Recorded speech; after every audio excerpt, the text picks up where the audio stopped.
YouTube ఛానల్లే కానీ satellite ఛానల్లే కానీ పేరు మోసిన తలబండినటువంటి మోతవరి ఛానళ్ళకైనా సరే మొత్తానికైతే నోటీసులు ఇచ్చిండు ఒక పెద్ద మనిషి.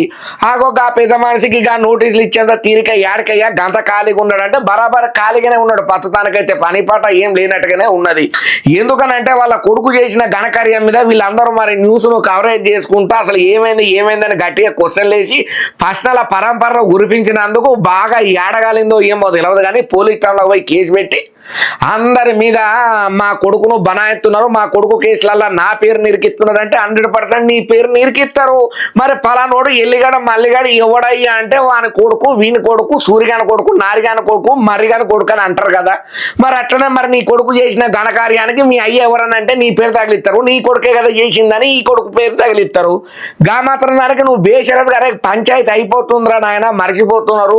సరే కోర్టు చూసుకుంటుంది, కేసులు చూసుకుంటుంది, చట్టం తన పంత చేసుకుంటా పోతుందని చెప్పి ఇష్యూ మొత్తం సర్దు మనకే టైంలల్లా మళ్ళా కింద పెట్రోల్ డీజిల్ పోసినట్టు మళ్ళా బగ్గుమని అందరికీ సోషల్ మీడియాలల్లా ఛానళ్లకు నోటీసులు ఇచ్చి పోలీస్ స్టేషన్లో కేసులు ఫైల్ చేసేసరికల్లా మళ్ళీ ఇష్యూ కాస్త ఈయన పెద్దరికం కాస్త తుస్సుమనే కాడికి వచ్చింది. మళ్ళీ పోయిన పంచాయతీ ఆగిపోయి సల్లారి మంటలతో ఉన్నదాన్ని మళ్ళా నిప్పులతోని లేపినంత పని చేసిండు. ఇప్పుడు ఇచ్చిన నోటీసుల గురించి ఏదైతున్నదో ఇది చాలా దారుణమైన విషయం. సరే ఇప్పుడైతే నీకు బలం ఉన్నది, అధికారం ఉన్నది, అందబలం ఉన్నదని చెప్పి నోటీసులు ఇచ్చినావు. ఈ ఇష్యూ మనగిన తర్వాత సరే వాళ్ళు కూడా లాను అన్ని ఛానళ్ళకి ఎవరికైతే ఇచ్చినావు వాళ్ళు కేసులను పేరు చేస్తారు, బయటపడతారు. ఎట్లు అట్ట తర్వాత నీకుంటుంది చూడు, నువ్వు అసలు రాజకీయంలో నిలబడగలుగుతావు అన్న టాక్ మాత్రం సోషల్ మీడియాలో ఇట్లనే చాలా మంది మాట్లాడుతున్న మాట, జనాలల్లో ఉన్న మాట.